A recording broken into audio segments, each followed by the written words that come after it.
နေ့ကျွန်တော်ရဲ့ရဟန်းရင်တဲ့ကဘာကြီးကိုလဲပတ်နေတော့မှာပဲထူးဆန်းတဲ့အချိန်စက်ကွင်းတစ်ခုစီကိုရောက်ရှိသွားတယ်။တဖြည်းဖြည်းကျွန်တော်မောင်းတဲ့ရဟန်းရင်ဟာလေတိုက်တာမဟုတ်ပဲနဲ့ထူးဆန်းစွာပဲရိုင်စားပြုတ်လာပြီးတော့အောက်ကိုဆိုင်းမန်းပြုတ်ကျသွားတယ်။အမေတကယ်တော့ကျွန်တော်ဒီနေရာမှာပဲပွဲရပြီးသွားတော့မှာပါ။ဒါပေမဲ့ထူးဆန်းစွာကျွန်တော်အသက်ရှင်နေသေးရဲ့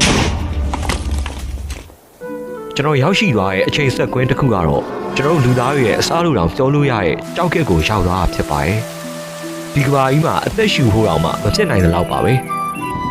ဘာဖြစ်လို့လဲဆိုတော့ကျွန်တော်ရဲ့ကဘာကြီးကိုအေယာမတတဝါကြီးတွေကအုပ်စိုးခွင့်ရနေကြတော့အချိန်ကာလတစ်ခုဖြစ်နေလို့ပါ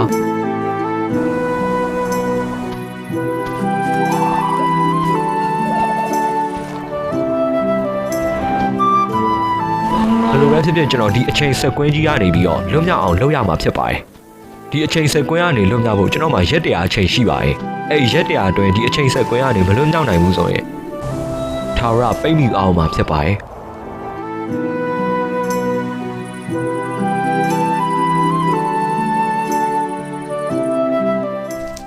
ရဟရင်ပြတ်ကြပြီး day 1ကျွန်တော်ရဟရင်များပြန်ပြီးတော့များစီးလို့ရမလားဆိုပြီးတော့ကျွန်တော်စမ်းပြီးတော့မောင်းကြည့်ရဒါပေမဲ့ဘလို့မှစက်ကနိုးလို့မရတော့ဘူးစီတွေကလည်းအောက်မှာယိုစိတ်နေပြီမကြခင်မှာပေါက်ကွဲတော့မယ်လို့တော့ထင်တယ်နားမှာလည်းမီးတွေလောင်နေရဆိုတော့ဒီနားမှာနေရတော့အဲ့ဒီတော်တော်များလိမ့်မယ်အဲ့တော့ကျွန်တော်ရဟရင်နဲ့ဝေးရအောင်သွားမှရတော့မယ်နောက်ပြီးတော့ကျွန်တော်ရဲ့လက်ထဲမှာစောက်တုပ်ရောက်လာတယ်ကျွန်တော်လည်းတမန်စောက်လို့ထင်ပြီးတော့ဝင်ဖက်ကြည့်တာအဲ့စောက်ထဲမှာရှေ့ခေတ်ပကြီးကားတွေအများကြီးပါတယ်စောက်ထဲဟာတွေကတော့ဟာသားလို့ဖြစ်နေခဲ့ရပေါ့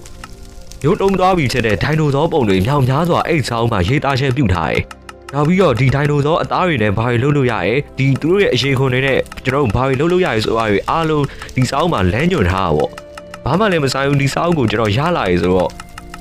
တခုခုတော့ဖြစ်တော့မယ်ဆိုတာကျွန်တော်ကြိုပြီးတော့စိုးရိမ်နေပြီရဲ့။နောက်ကျရင်မြင်ရမယ့်အကောင်တွေကိုမမြင်ခင်ထိရတော့ကျွန်တော်ရောက်နေတဲ့နေရာကိုတန်မန်နေရာလို့ထင်ခဲ့ရပေါ့။အစားတော့တန်မန်ကျွန်းတကျွန်းကိုရောက်လာရဲလို့ထင်တာ။အကူကြီးလေးပါလေးတောင်းကြည့်လို့ရှိရင်တော့ရလောက်မှာပါဆိုရဲအတွေးနဲ့တော့ကျွန်တော်စိတ်ချလက်ချနေနေခဲ့ပေါ့နောက်ပြီးတော့ကျွန်တော်တောရဲ့နဲ့နဲ့အဖိုင်းထီကိုသွားဖို့ဆုံးဖြတ်လိုက်တယ်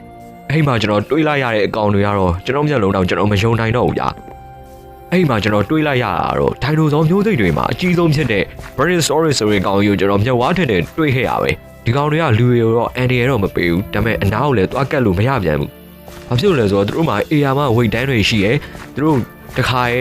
ချေပစ်လိုက်တယ်သူတို့ချေအောင်နေတယ်ကျွန်တော်ရဲ့လူခန္ဓာကိုယ်တွေကိုအဲ့မှာကျွန်တော်ယုံသွားပြီစောက်ထဲကပါရဲ့တရဝါအကောင်တွေညောင်များစွာဒီကျိုးကြီးမှာကျက်စားနေမယ်ဆိုတာပဲအဲ့မှာကျွန်တော်ထပ်သိလိုက်ရတာကပုံမှန်မဟုတ်တဲ့အချိန်စက်ကွင်းတစ်ခုကိုကျွန်တော်ရောက်ရှိသွားပြီဆိုတာကိုလည်းကျွန်တော်ထပ်သိလိုက်ရတယ်အဲ့တော့ဒီဘာကြီးမှာဘယ်လိုပဲဖြစ်ဖြစ်အသက်ရှင်ချင်ဖို့အတွက်ကတော့အဓိကဒုတိယကတော့လွတ်မြောက်ဖို့ပေါ့နော်ဘယ်လိုပဲဖြစ်ဖြစ်ကျွန်တော်ဒီဒိုင်နိုဆောတွေကိုမြင်ကြတဲ့ကကျွန်တော်အသက်ရှင်စိတ်တောင်မရှိတော့ဘူးဗျာဒါပေမဲ့အိမ်မှာစောင့်နေကြမယ်